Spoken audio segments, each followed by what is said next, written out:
السلام علیکم ورحمۃ اللہ وبرکاتہ۔ گاؤں کی مسجد سے ایک صدیوں پرانا فانوس چوری ہو گیا۔ گاؤں کے چودھری اور ایک ظالم سیٹھ نے مل کر اس چوری کا الزام گاؤں کے 3 یتیم بھائیوں پر لگا دیا اور انہیں مار پیٹ کر گاؤں سے نکال دیا۔ 20 سال تک ان کا کوئی نام و نشان نہ ملا۔ ایک دن گاؤں میں ایک شاندار ہیلی کاپٹر آ کر رکا۔ پورا گاؤں اور وہ بوڑھا سیٹھ استقبال کے لیے بھاگے۔ ہیلی کاپٹر سے ایک انتہائی شاندار شخصیت باہر نکلی، لیکن جب اس نے آنکھوں سے کالا چشمہ اتارا تو سیٹھ کے قدموں تلے سے زمین نکل گئی، کیونکہ سورج کی بے رحم اور جھلسا دینے والی تپش نے گاؤں کی کچی اور دھول بھری زمین کو کسی بھٹی کی طرح دہکا رکھا تھا، جہاں دور دور تک پھیلی ہوئی غربت اور افلاس کی داستانیں ہر بوسیدہ دیوار اور ہر چہرے کی گہری جھریوں میں صاف لکھی ہوئی نظر آتی تھی۔ اس پسماندہ گاؤں پر پچھلے 40 سال سے سیٹھ جلال الدین کا ایسا خوفناک اور ظالمانہ سایہ منڈلا رہا تھا، جس نے یہاں کے ہر غریب کسان اور مزدور کی روح تک کو اپنے بھاری قرضوں اور سود کی زنجیروں میں جکڑ رکھا تھا۔ سیٹھ جلال الدین کی عالیشان اور قلعہ نما حویلی گاؤں کے بالکل وسط میں اس طرح سینہ تانے کھڑی تھی جیسے وہ ان تمام غریبوں کی ہڈیوں اور خون کی بنیاد پر تعمیر کی گئی ہو۔ اور حقیقت بھی یہی تھی کہ اس حویلی کے اونچے اور مضبوط دروازوں کے پیچھے سیٹھ جلال الدین نے اپنی ایک الگ ہی فرعونیت کی دنیا بسا رکھی تھی، جہاں کسی غریب کی فریاد اور کسی مظلوم کی آہ و بکا کی کوئی اہمیت نہیں تھی۔ لیکن پچھلے کئی مہینوں سے اس گاؤں کی روایتی اور مردہ سی خاموشی میں ایک عجیب سی ہلچل اور بے چینی نے جنم لیا ہوا تھا، کیونکہ شہر سے یہ خبر جنگل کی آگ کی طرح پھیلی تھی کہ ملک کا ایک بہت بڑا اور پر اسرار ارب پتی سرمایہ کار اس گاؤں کا دورہ کرنے والا ہے، جس کا مقصد اس بنجر اور پسماندہ علاقے میں ایک بہت بڑا فلاحی اور صنعتی منصوبہ شروع کرنا تھا، جس میں ایک بین الاقوامی معیار کا ہسپتال، جدید سکول اور ایک بہت بڑی مل کا قیام شامل تھا،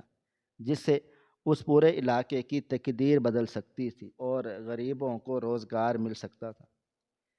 اس پر اسرار اور نامعلوم امیر شخص کے بارے میں کسی کو کچھ بھی اتا پتہ نہیں تھا کہ وہ کون ہے اور اس کا نام کیا ہے اور وہ کہاں سے آیا ہے، لیکن اس کی بے پناہ دولت اور طاقت کے قصے سیٹھ جلال الدین کے کانوں تک بھی پہنچ چکے تھے، اور سیٹھ کی لالچی آنکھوں میں مزید کروڑ روپے کمانے کی ہوس جاگ اٹھی تھی۔ سیٹھ جلال الدین نے اس عظیم و شان مہمان کا استقبال کرنے اور اسے اپنی مہنگی ترین بنجر زمینیں کوڑیوں کے بھاؤ کی بجائے سونے کے بھاؤ بیچ کر اس منصوبے میں حصہ دار بننے کے لیے پورے گاؤں کو کسی دلہن کی طرح سجا دیا تھا۔ کچی سڑکوں پر شہر سے منگوا کر پانی کا چھڑکاؤ کیا گیا تھا، مہنگے ترین خیر مقدمی بینرز لگائے گئے تھے، اور گاؤں کے تمام غریب اور لاچار لوگوں کو سخت دھمکی دے کر صبح سویرے ہی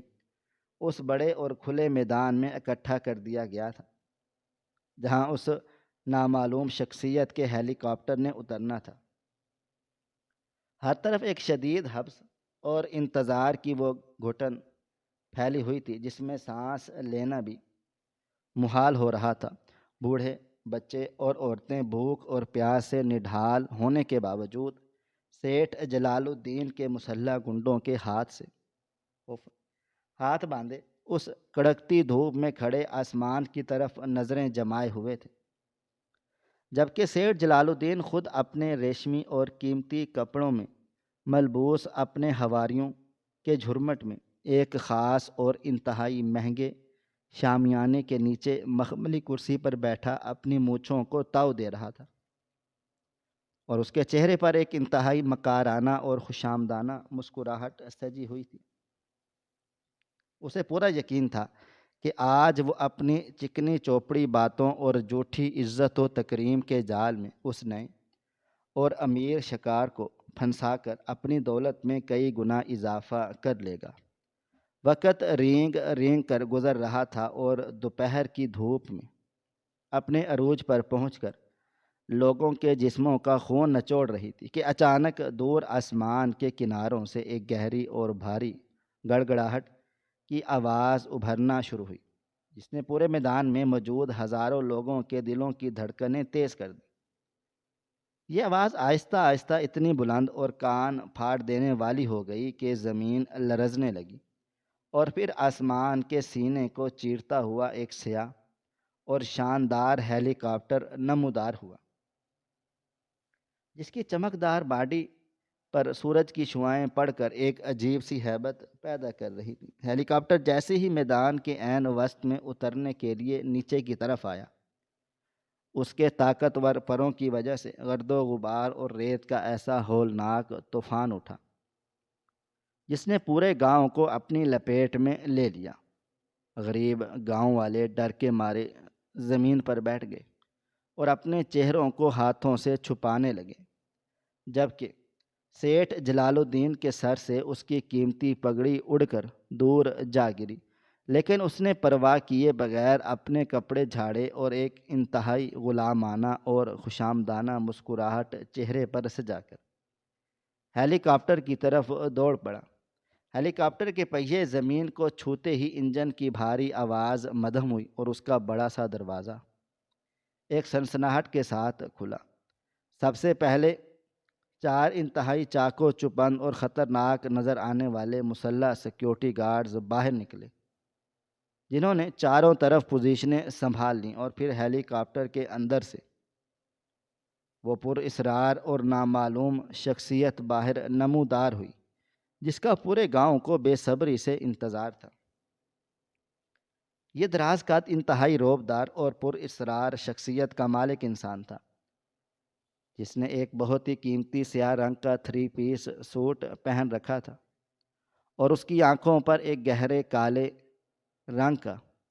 مہنگا چشمہ تھا، جس کی وجہ سے اس کے چہرے کے تاثرات اور اس کی آنکھوں کی گہرائی کو پڑھنا تقریباً ناممکن تھا۔ اس شخص کے قدموں میں ایک ایسا شاہانہ اور فیصلہ کن انداز تھا کہ جیسے وہ اس پوری زمین اور اس پر موجود ہر چیز کا اکلوتا اور بلا متنازع مالک ہو۔ سیٹھ جلال الدین ہانپتا اور کانپتا ہوا اس کے بالکل قریب پہنچا اور انتہائی عاجزی سے اپنا ہاتھ مصافحہ کرنے کے لیے آگے بڑھایا، اور جھک کر سلام کرتے ہوئے خوش آمدید کے الفاظ ادا کیے اور کہا، یہ گاؤں اور میری تمام جائیداد آپ کے قدموں میں حاضر ہے، لیکن اس سیاہ سوٹ والے پر اسرار شخص نے سیٹھ جلال الدین کی طرف ایک نظر دیکھنا بھی گوارا نہیں کیا، اور اس کے آگے بڑھے ہوئے ہاتھ کو مکمل طور پر نظر انداز کرتے ہوئے اپنے کالے چشمے کے پیچھے سے پورے گاؤں اور وہاں کھڑے خوفزدہ لوگوں پر ایک طائرانہ مگر انتہائی گہری اور جذباتی نگاہ ڈالی۔ اس کے چہرے کی رگیں ایک لمحے کے لیے تن گئیں، جیسے اس کے اندر کوئی بہت بڑا طوفان مچل رہا ہو اور وہ کسی پرانی یاد کو اپنے ذہن میں دہرا رہا ہو، لیکن اس نے اپنے جذبات پر قابو پایا اور ایک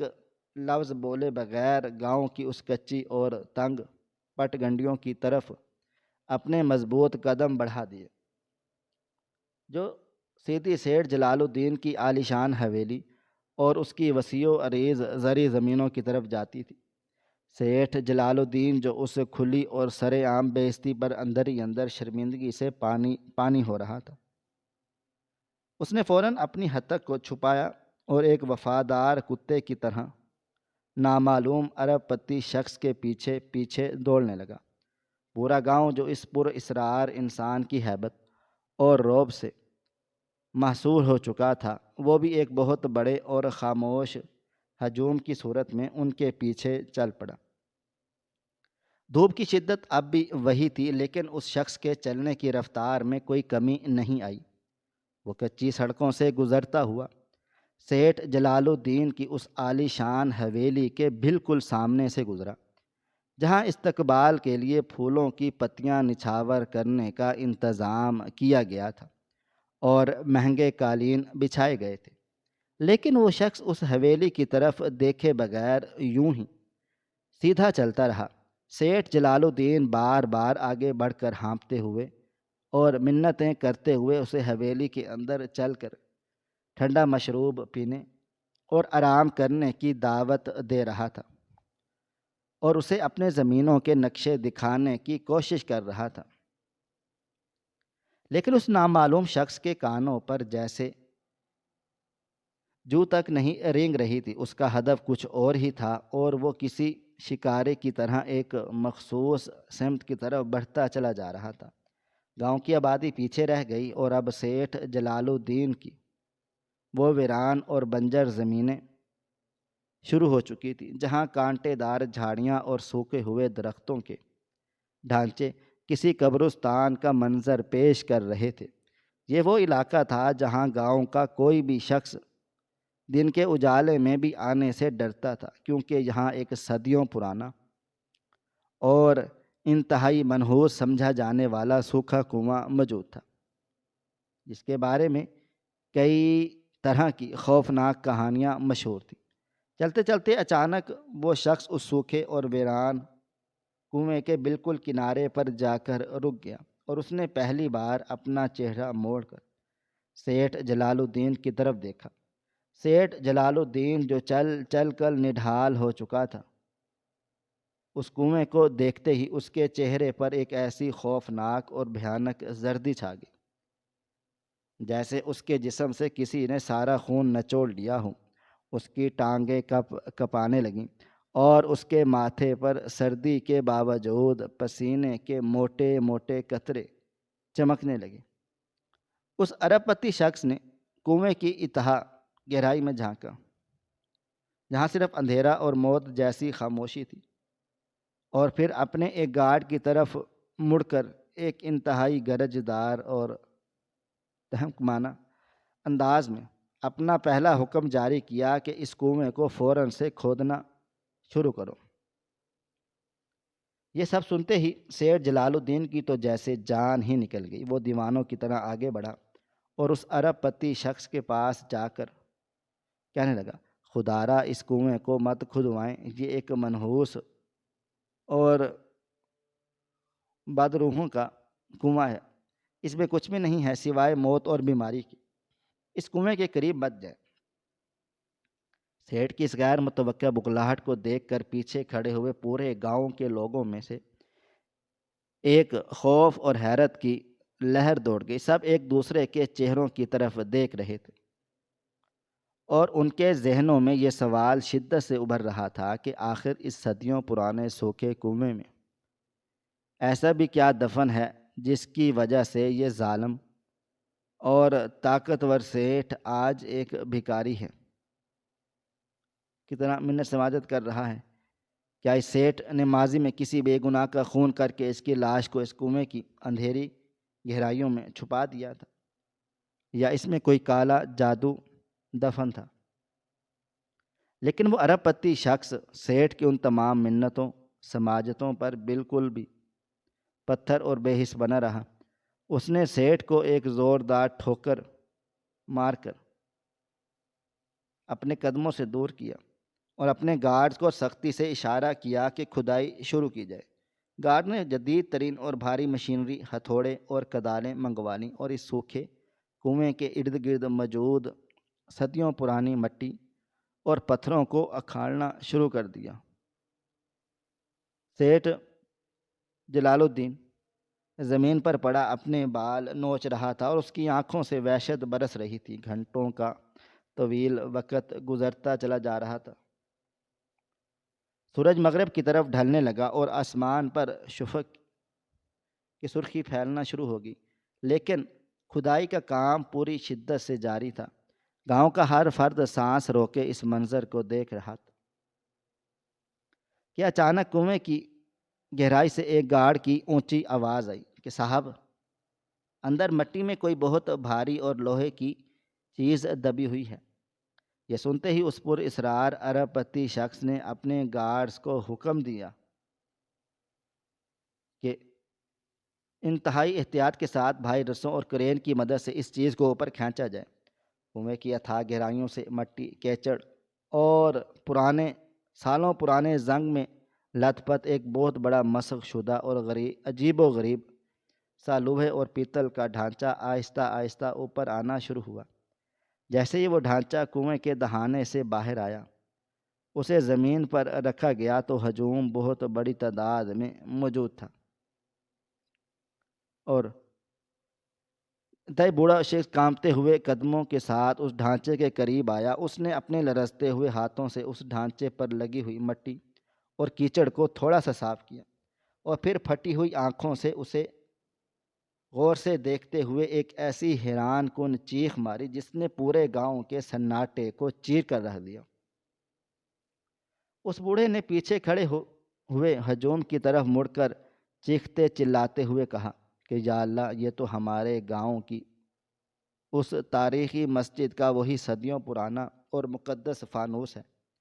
جسے آج سے ٹھیک 20 سال پہلے ان 3 یتیم بھائیوں نے چرا لیا تھا، جنہیں سیٹھ جلال الدین نے چوری کے الزام میں پورے گاؤں کے سامنے ذلیل و خوار کر کے، ان کا منہ کالا کر کے اور بے دردی سے مار پیٹ کر ہمیشہ ہمیشہ کے لیے اس گاؤں سے نکال دیا تھا، اور وہ بیچارے لاوارث بچے روتے ہوئے اس گاؤں سے چلے گئے تھے۔ لیکن یہ فانوس اس سوکھے کنویں میں کیسے آیا؟ اس بوڑھے شخص کے ان لرزتے ہوئے اور حیرت زدہ الفاظ نے پورے گاؤں کے ہجوم پر ایک ایسا سکتہ طاری کر دیا جیسے کسی نے ان سب کی رگوں میں دوڑتا ہوا خون یک لخت جما دیا ہو۔ سورج غروب ہونے کے قریب تھا اور شفق کی گہری سرخ اور خونی روشنی اس زنگ آلود فانوس اور وہاں کھڑے انسانوں کے چہروں پر ایک عجیب سی ہیبت اور پر اسراریت طاری کر رہی تھی۔ گاؤں والوں کے ذہنوں میں 20 سال پرانی وہ کالی اور طوفانی رات کسی خوفناک فلم کی طرح چلنے لگی، جب ان 3 معصوم اور لاوارث یتیم بھائیوں کو چوری کے اس گھناؤنے الزام میں بے دردی سے مارا پیٹا گیا۔ ان کے چہروں پر سیاہی ملی گئی اور انہیں دھکے دے کر گاؤں کی سرحد سے باہر اندھیرے میں اور بارش میں مرنے کے لیے چھوڑ دیا گیا۔ ہجوم میں موجود ہر شخص کی آنکھوں میں اب سوالیہ نشان تھے، اور ان کے چہروں پر الجھن اور غصے کے ملے جلے تاثرات ابھر رہے تھے کہ اگر ان معصوم بچوں نے وہ فانوس چرا لیا تو آج 20 سال کے بعد وہ اس منحوس اور سوکھے ہوئے کنویں کی اتھاہ گہرائیوں سے کیسے برآمد ہوا، جو سیٹھ جلال الدین کی زمینوں کے بالکل بیچوں بیچ واقع تھا۔ ہجوم میں دبی دبی سرگوشیاں شروع ہو گئیں، جو آہستہ آہستہ ایک شور کی شکل اختیار کر گئی۔ لوگ ایک دوسرے کی طرف دیکھ کر سیٹھ جلال الدین کی طرف انگلیاں اٹھانے لگے، جو اس وقت مٹی میں لت پت زمین پر پڑا کسی ذبح ہوتی ہوئی مرغے کی طرح تڑپ رہا تھا، اور اس کی آنکھوں میں اپنی موت اور ذلت کا بھیانک خوف ناچ رہا تھا۔ اس کے چہرے کی تمام رونق، فرعونیت اور تکبر اس زنگ آلود فانوس کے مٹی سے باہر آتے ہی پاش ہو چکا تھا، اور وہ جان چکا تھا کہ آج قدرت کا انصاف اس کے سر پر ہتھوڑا بن کر برسنے والا ہے۔ اس پر اسرار اور نامعلوم ارب پتی شخص نے جب گاؤں والوں کی چیب مگوئیاں اور ان کے چہرے پر ابھرنے والا سچ کا ادارک دیکھا تو اس کے ہونٹوں پر ایک انتہائی تلخ اور دردناک مسکراہٹ ابھر آئی۔ انہوں نے اپنے قدموں کے پاس پڑے اس زنگ آلود اور مسخ شدہ فانوس پر اپنا چمکدار جوتا رکھا، اور پھر انتہائی سست اور فیصلہ کن انداز میں اپنے چہرے کی طرف بڑھا دیا۔ اس کے محافظوں نے فوراً پیچھے ہٹ کر اسے راستہ دیا۔ اس شخص نے اپنی آنکھوں پر لگایا ہوا وہ گہرا کالا اور سیاہ چشمہ آہستہ آہستہ سے اترا، اور اس کی اپنی سرخ اور آنسوؤں سے بھیگی ہوئی آنکھوں سے اس ہجوم کی طرف دیکھا۔ چشمہ اترتے ہی جیسے وقت کا پہیہ الٹا گھوم گیا ہو، اس کی آنکھوں کی وہ مخصوص چمک اور خاص طور پر اس کے ماتھے پر موجود ایک گہرا اور پرانا نشان جو 20 سال پہلے سیٹھ جلال الدین کے بارے میں مارے ہوئے ایک بھاری بھرکم پتھر کی وجہ سے ہوا تھا۔ وہ نشان آج بھی اس کے ماتھے پر کسی تمغے کی طرح چمک رہا تھا۔ ہجوم میں کھڑے کئی بوڑھے اور ادھیڑ عمر لوگوں کے دل دھک سے رہ گئے، کیونکہ وہ پہچان چکے تھے کہ یہ کوئی نام معلوم غیر ملکی سرمایہ کار نہیں ہے، بلکہ یہ انہی یتیم اور لاوارث بھائیوں میں سے ہے، سب سے بڑا بھائی ہے، جسے انہوں نے 20 سال پہلے اپنی آنکھوں کے سامنے ذلیل ہوتے اور پٹتے ہوئے محسوس کر لیا تھا، دیکھا بھی تھا۔ اس شخص نے اپنی بھاری گونجتی ہوئی اور درد سے بھری ہوئی آواز میں بولنا شروع کر دیا تو پورے میدان میں ایک موت کے جیسی خاموشی چھا گئی۔ اس کی آواز میں 20 سال کا رکا ہوا طوفان تھا۔ اس نے کہا، ہاں اے گاؤں والو، تم نے بالکل ٹھیک پہچانا، میں کوئی اجنبی نہیں ہوں، میں اس مٹی کا وہ بدقسمت اور لاوارث بیٹا ہوں جسے تم سب نے مل کر 20 سال پہلے اور اس ظالم اور مکار سے جلال الدین کے جھوٹے الزام پر پتھر مار مار کر اور لہو لہان کر کے اس گاؤں سے دربدر کر دیا گیا۔ تم سب تماشائی بنے رہے اور یہ ظالم ہماری کھال ادھیڑتا رہا۔ تم نے ہماری سسکیوں اور ہماری آہوں پر یقین نہیں کیا، بلکہ اس فرعون کی جھوٹی قسموں پر یقین کر لیا۔ لیکن یاد رکھو کہ اللہ تعالیٰ کی لاٹھی بے آواز ہوتی ہے، اور آج وہ لاٹھی اس ظلم کے سر پر پوری قوت سے برس چکی ہے۔ اس شخص کی آنکھوں سے آنسو چھلک کر اس کے بوٹ پر گرنے لگے، لیکن اس کی آواز میں، گرج میں کوئی کمی نہیں آئی۔ اس نے اپنی زمین پر پڑے ہوئے سیٹھ جلال الدین کی طرح اپنی انگلی کا اشارہ کرتے ہوئے اس فانوس کو ہم یتیموں نے چرایا نہیں تھا، بلکہ اللہ کے گھر میں ڈاکہ ڈالنے والا یہ غلیظ اور ہوس کا مارا ہوا انسان تھا، جس نے چند روپیوں کی خاطر اپنی آخرت کا سودا کر لیا تھا۔ گاؤں والے کے منہ حیرت سے کھلے کے کھلے رہ گئے تھے، وہ سانس لینا تک بھول گئے تھے۔ وہ شخص دوبارہ بولا کہ تم سب آج یہی سمجھتے رہو کہ اس سیٹھ نے یہ فانوس اس کے پیتل اور لوہے کو بیچنے کے لیے چرایا تھا، لیکن تم سب سے بے وقوف اور اندھے تھے۔ اس ظالم نے وہ فانوس پیتل کے لیے نہیں، بلکہ اس کے اندر چھپے ہوئے اس انمول اور نایاب خزانے کے لیے چرایا تھا، جس کا ذکر صرف پرانی تاریخ کی کتابوں میں ملتا ہے۔ آج سے صدیوں پہلے جب علاقے کی ایک انتہائی نیک اور دل خدا ترس نواب نے وہ مسجد تعمیر کروائی، تو اس نے اپنی پوری زندگی کی کمائی سے ایک انتہائی نایاب اور بیش بہا قیمتی ہیرا خرید لیا، اور اس ہیرے کے اللہ تعالیٰ کی رضا کے لیے فانوس کے بالکل درمیان میں جڑوا کر مسجد کے لیے ہمیشہ ہمیشہ کے لیے وقف کر دیا گیا۔ وقت گزرتا چلا گیا اور صدیوں کے گرد و غبار، دھوئیں اور زنگ نے اس فانوس کو اور اس ہیرے کو اس طرح اپنی لپیٹ میں لیا جیسے وہ ایک عام اور میلے کچیلے کانچ کے ٹکڑے جیسا نظر آنے لگا، اور کسی کو اس کی اصلیت کا پتہ نہ چل سکا۔ لیکن اس ظالم اور سیٹھ جلال الدین کے ہاتھوں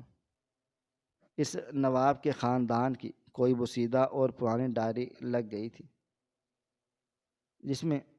ہیرے اور فانوس کا پورا پورا راز لکھا ہوا تھا۔ میں ڈائری کو پڑھنے کے بعد ظالم کی نیندیں اڑ گئی، اور اس نے ہیرے کو چرانے کا بھیانک اور شرمناک منصوبہ بنایا۔ 20 سال پہلے وہ ایک کالی اور طوفانی رات جب ہر طرف موسلا دھار بارش تھی اور پورا گاؤں گہری نیند سو رہا تھا، یہ سیٹھ اپنے چند کارندوں کے ساتھ مسجد میں جا گھسا، اور اس نے اللہ تعالیٰ کے گھر کی بے حرمتی کرتے ہوئے اس فانوس کو چھت سے اتارا اور اسے چھپا کر اس ویران اور سوکھے ہوئے کنویں کے پاس لے آئے تاکہ توڑ کر اس کے اندر سے وہ کروڑوں روپے کا ہیرا نکال سکے۔ اس شخص نے گہرا سانس لیا تھا اور اس کے چہرے پر ایک فاتحانہ مسکراہٹ ابھر آئی تھی۔ اس نے کہا، لیکن یہ ظالم بھول گیا تھا کہ اللہ تعالیٰ کی تدبیر انسان کی تدبیر سے باہر ہوتی ہے اور طاقتور ہوتی ہے۔ جب اس ظالم نے اندھیرے اور بارش کی فانوس پر اپنا بھاری ہتھوڑا مارا تو قدرت نے کرشمہ دکھایا۔ وہ فانوس کا وہ حصہ ٹوٹا جو اس کے اندر جڑا ہوا تھا۔ وہ صدیوں پرانا شاہی ہیرا ایک جھٹکے سے اچھل کر دور کیچڑ اور اندھے میں جا گرا۔ اس عالم نے بارش اور اندھیرے میں پاگلوں کی طرح اس ہیرے کو ڈھونڈنے کی کوشش کی، لیکن قدرت اسے اندھا کر چکی تھی۔ جب اسے وہ ہیرا نہ ملا اور اسے پکڑے جانے کا خوف ہوا تو اس نے بوکھلاہٹ اور ڈر کے مارے اس ٹوٹی ہوئی فانوس کے ڈھانچے کو سوکھے کنویں میں، اندھیرے کنویں میں دھکا دیا، اور اپنے گناہوں کو چھپانے کے لیے اس کا چوری کا سارا جھوٹا اور الزام بے بنیاد ہم تینوں معصوموں پر سر تھوپ دیا۔ تم سب نے اس کی باتوں میں آ کر ہمیں مارا پیٹا ہے اور اندھیری رات میں بے یار و مددگار بارش میں گاؤں سے باہر نکال دیا۔ ہم روتے ہوئے بھوکے اور پیاسے اسی کچے راستے سے جا رہے تھے، ہمارے جسموں سے خون بہہ رہا تھا، بارش کے پانی میں مل بھی رہا تھا، لیکن اللہ تعالیٰ نے ہمارے ان آنسوؤں کا اور ہمارے اس بہتے ہوئے خون کا حساب اسی وقت رات کر دیا کرنا تھا۔ جب ہم تینوں بھائی روتے اس سوکھے کنویں کے پاس سے گزر رہے تھے تو میرے سب سے چھوٹے بھائی کو ٹھوکر لگی اور وہ کیچڑ میں گر پڑا۔ جب اس نے اٹھنے کے لیے کیچڑ میں ہاتھ ڈالا تو اس کے ہاتھ میں ایک سخت اور چمکدار پتھر آ گیا تھا۔ اس نے روتے ہوئے وہ پتھر اپنی جیب میں ڈال لیا کہ شاید یہ کوئی خوبصورت کھلونا ہے جسے بیچ کر ہم چند روٹیوں کا انتظام کر سکیں گے۔ وہ شخص اب جذبات سے کانپ رہا تھا اور اس کی آواز میں ایک عجیب سا سحر تھا۔ اس نے اپنے کوٹ کی اندرونی اور محفوظ جیب میں ہاتھ ڈالا اور ایک چھوٹی سی مخملی ڈبیا باہر نکالی۔ اس نے اپنے کانپتے ہوئے ہاتھوں سے اس ڈبیا کو کھولا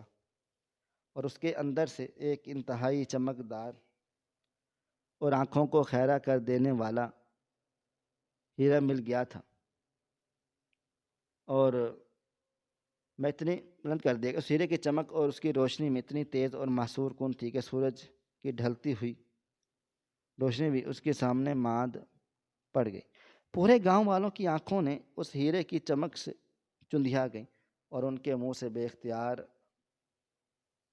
سبحان اللہ کی صدائیں بلند ہونے لگ گئیں۔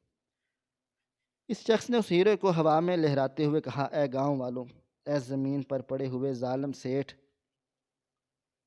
یہ دیکھ، یہ وہی ہیرا ہے جس کے لیے تو نے اللہ کا گھر لٹایا تھا۔ قدرت نے تیری چودھری کی ہوئی دولت اور وہ خزانہ اسی رات اسی گندے کیچڑ سے اٹھا کر ہم بے گناہ اور مظلوم یتیموں کی جیبوں میں ڈال دیا جاتا تھا۔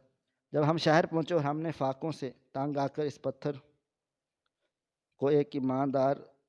جوہری کو دکھایا جو اس نے ہمیں اصلیت اور تاریخ بتائی ہے، ہم اس ہیرے کو اس دنیا کے بہت بڑے اور مشہور شاہی میوزیم کو قانونی طور پر کروڑوں روپے ڈالرز میں بیچا گیا، اور ان پیسوں سے ہم نے اپنی تعلیم کی اپنی سلطنت کھڑی کر لی، دن رات محنت مشقت کی، اور آج 20 سال بعد ہم اس ملک کے سب سے بڑے اور طاقتور ارب پتی بن کر لوٹے تھے۔ ہم نے اپنی اس حلال اور محنت کی کمائی سے دنیا کے ہر کونے میں اپنا لوہا منوا لیا، لیکن میرے دل میں ہمیشہ ایک آگ جلتی رہی کہ جو چیز اللہ کے گھر میں ہے وہ اللہ کے گھر میں ہی واپس جانی چاہیے۔ اس لیے میں نے کئی سالوں کی کرونا جنگ اور بے پناہ دولت خرچ کرنے کے بعد میوزیم سے یہ ہیرا ایک بھاری قیمت دے کر دوبارہ خریدا، تاکہ آج میں اس ہیرے کو واپس اسی گاؤں کے لیے وقف کر سکوں جہاں کا یہ اصل حقدار ہے۔ اس ظالم سیٹھ کو اس کی وہ اوقات دکھا دی، اس کی اصل جگہ ہے جو 20 سال تک اس سوکھے ہوئے کنویں کی مٹی چھانتا رہا تھا، لیکن وہ تجھے نہیں ملا، کیونکہ اللہ جسے چاہے عزت دے اور جسے چاہے ذلت دے۔ ہم تینوں یتیم ہیرے کی بدولت آسمان کی بلندیوں پر ہیں، تو اس کنویں کی مٹی چاٹ رہا ہے۔ یہ انصاف کا وہ قدرت کا انصاف وہ ہے جس سے کوئی فرار نہیں ہو سکتا۔ اس ہیرے کی چمچماتی گاڑیوں اور آنکھوں کو خیرہ کر دینے والی روشنی میں جب اس عظیم انسان نے اپنے دکھ بھرے اور سچائی پر مبنی داستان مکمل کی تو پورے گاؤں کے کھلے میدانوں پر ایک ایسا سکتہ طاری ہو گیا جیسے وقت کی دھڑکن مکمل طور پر رک گئی ہو اور ہواؤں نے چلنا چھوڑ دیا ہو۔ ہر آنکھ اشک بار تھی اور ہر دل ندامت کے بوجھ تلے دبا ہوا تھا۔ گاؤں کے وہ بوڑھے اور ضعیف لوگ جنہوں نے 20 سال پہلے اس ظالم کو اپنی کھلی آنکھوں سے بھی دیکھا اور سیٹھ جلال الدین کے ظالمانہ خوف سے اپنے ہونٹ ہمیشہ ہمیشہ کے لیے بند رکھ گئے تھے، وہ اب روتے ہوئے زمین سے کی دھول اپنے ماتھے پر ڈھک کر ان اپنی مجرمانہ خاموشی اور بزدلانہ بے حسی کی معافی مانگ رہے تھے جس نے 3 معصوم بچوں کو ایک اندھیری اور طوفانی رات میں در بدر اور بھوکے مرنے پر مجبور کر دیا تھا۔ ایک انتہائی کمزور اور بوڑھے کسان نے روتے ہوئے اس شخص کے چمکدار جوتوں کو تھام کر انتہائی گلو کے آواز میں کہا کہ اے میرے بچے، ہمیں خدا را معاف کر دیں، ہم ظالم نہیں تھے، بلکہ ہم اس فرعون کے ظلم کے سائے میں اتنے مجبور اور لاچار تھے کہ ہم میں حق اور سچ بولنے کی ذرا برابر بھی ہمت نہیں ہوئی۔ ہم نے تمہارے ساتھ ہونے والی اس عظیم ظلم کا بوجھ پچھلے 20 سالوں سے اپنے سینوں پر ایک ناسور کی طرح اٹھائے ہوئے تھا۔ آج قدرت نے تمہیں اتنی بڑی عزت اور مقام دے کر ہمارے درمیان واپس بھیجا ہے تو ہم اپنی بزدلی پر شرم سے زمین میں گڑھے چلے جا رہے ہیں۔ اس شخص نے اپنی پروقار آنکھوں سے بھی آنسو بہنے لگ گئے۔ اس نے فوراً آگے بڑھ کر جھکتے ہوئے ان بوڑھے اور کمزور کسانوں کو اپنے مضبوط ہاتھوں سے سہارا دے کر زمین سے اٹھا دیا اور انتہائی شفقت اور محبت بھرے لہجے میں ان کے میلے کپڑوں سے ان کے آنسو صاف کرتے ہوئے کہا کہ اے میرے گاؤں کے بزرگوں اور میرے پیارے بھائیوں، میں تم سے کوئی انتقام لینے یا دینے نہیں آیا۔ میں تمہیں کسی بھی طرح سے شرمندہ کرنے نہیں آیا۔ میں اچھی طرح سے جانتا ہوں کہ تم سب اس ظالم اور جابر سیٹھ کے ظلم کی چکی تلے پس چکی ہے، اس طرح وہ پس رہے تھے، اور تمہاری وہ خاموشی در اصل تمہاری زندگی بچانے کی ایک بہت بڑی مجبوری تھی۔ میں تمہیں اسی دن اپنے دل سے معاف کر دیا تھا جب میں اس دن گاؤں سے دور روتا ہوا اور خون میں لت پت نکلا تھا، کیونکہ میرا اصل دشمن یہ غریب اور لاچار عوام نہیں تھی بلکہ تکبر اور ہوس تھی جس نے اللہ تعالیٰ کے گھر کو بھی لوٹنے سے دریغ نہ کیا۔ کیا میں آج اس ہیرے کی روشنی اور اس بے پناہ دولت کو تمہارے لیے عذاب یا بدلہ بنا کر نہیں لایا، بلکہ میں اسے ایک عظیم الشان رحمت اور نوید بنا کر لایا ہوں تاکہ اس گاؤں کی زرخیز مٹی سے غربت اور افلاس کا وہ خطرناک ناسور ہمیشہ ہمیشہ کے لیے ختم کر دوں جس نے تمہاری اور تمہاری آنے والی نسلوں کو دمک کی طرح چاٹ لیا ہے، اور اس نے پورے ہجوم کی طرف اپنی پر امیدیں نگاہیں سے دیکھ کر ایک انتہائی گرجدار اور خوشی سے بھری ہوئی آواز میں اعلان کیا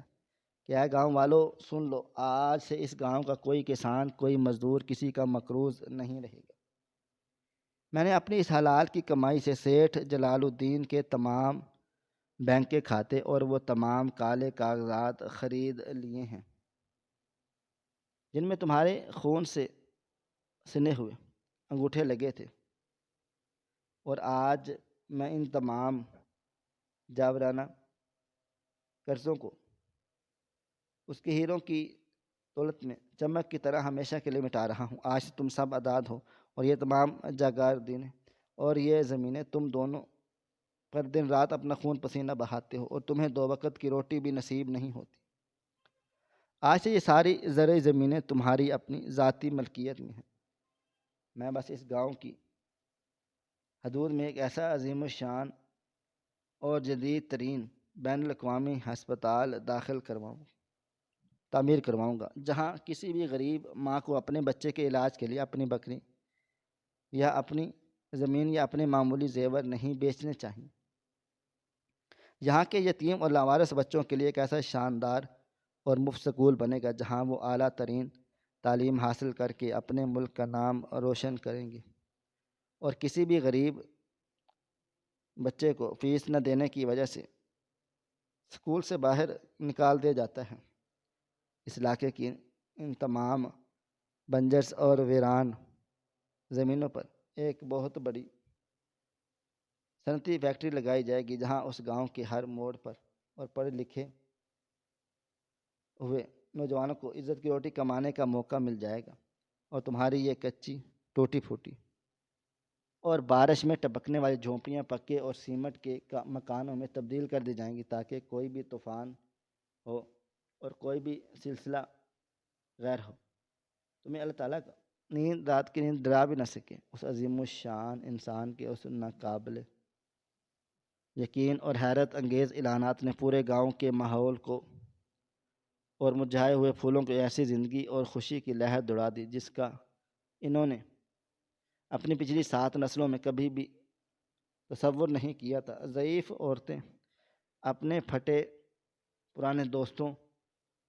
کے ساتھ خوشی کے آنسو پونجتی ہوئی آسمان کی طرف چلے گئی، اٹھا کر ہاتھ دعائیں دینے لگی،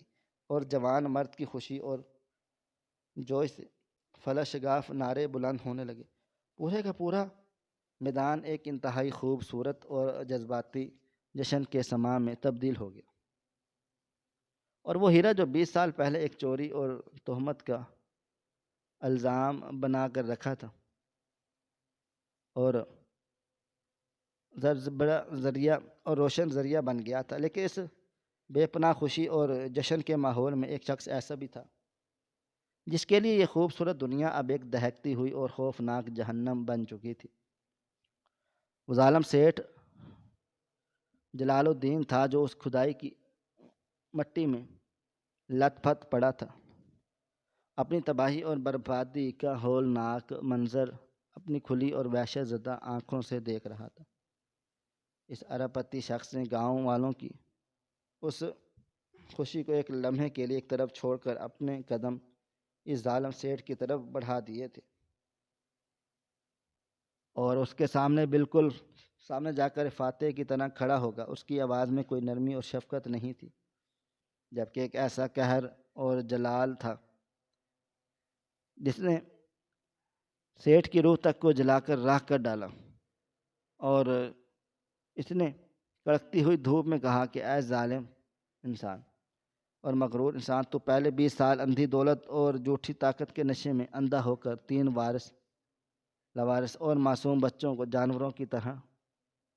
مارا تھا۔ انہیں بے دردی سے اس گاؤں سے بے دخل کر دیا گیا۔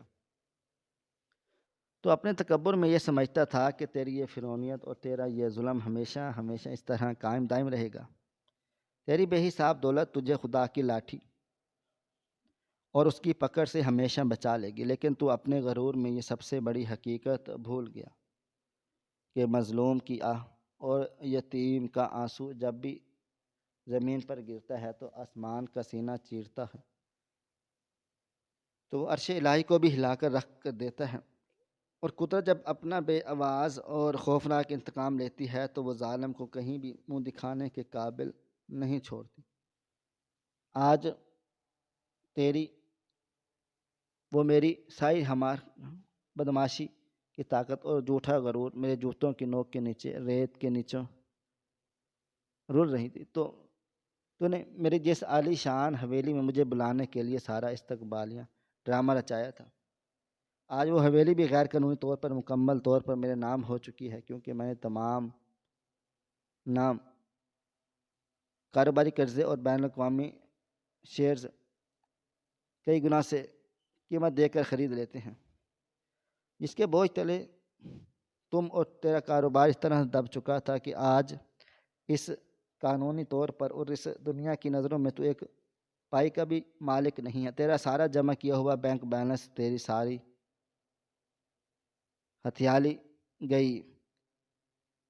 زمینیں اور تیرا وہ جھوٹا اور کھوکھلا وقار آج اس سوکھے کنویں کے تالاب میں ہمیشہ کے لیے دفن ہو چکا ہے۔ سیٹھ جلال الدین اپنی مکمل بربادی اور تباہی کا سن کر پاگلوں اور دیوانوں کی طرح چیخنے چلانے لگا۔ اس نے دوڑ کر اس ارب پتی شخص کے پاؤں سے مضبوطی سے پکڑ کر رحم کی بھیک مانگنا شروع کر دی۔ وہ بلک بلک کر گڑ گڑا کر رو رہا تھا اور کہہ بھی رہا تھا کہ خدا کے واسطے مجھے معاف کر دو،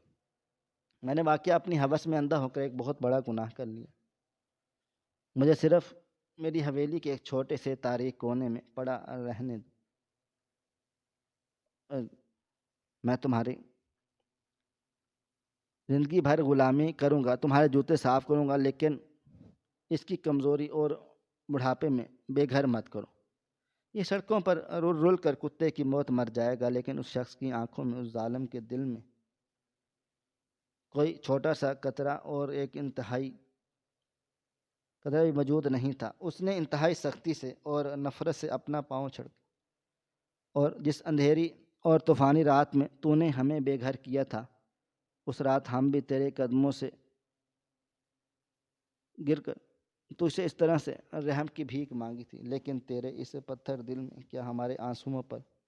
کوئی ترس نہیں آیا تھا؟ قدرت کا یہ اٹل قانون ہے کہ جو بیج بویا جاتا ہے وہی فصل کاٹی جاتی ہے۔ آج تیرے اس تکبر کا فرش بھیانک ہوگا، حساب چکانے کا بھی دن آ گیا ہے۔ گاؤں والوں کے دلوں میں اس سیٹھ کے خلاف جو غصے کا لاوا پچھلے 40 سالوں سے پک رہا تھا، آج وہ پوری شدت سے پھٹ پڑا۔ انہوں نے آگے بڑھ کر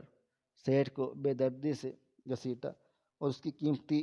پگڑی کو پاؤں تلے روند کر خاک میں ملا ڈالا، اور اسے انتہائی ذلت اور رسوائی کے ساتھ دھکے مارتے اور گالیاں دیتے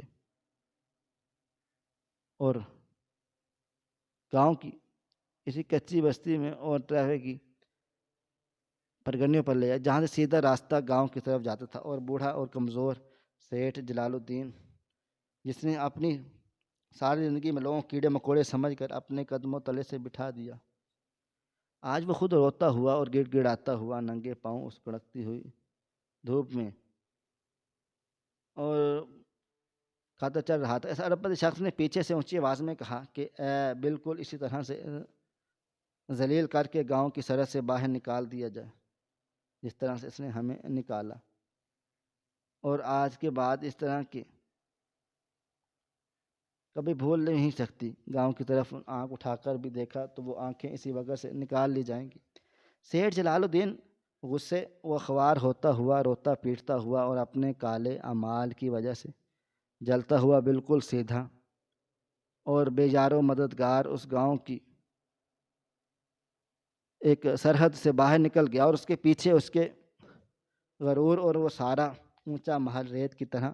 کمزور دیوار کی طرح ہمیشہ ہمیشہ کے لیے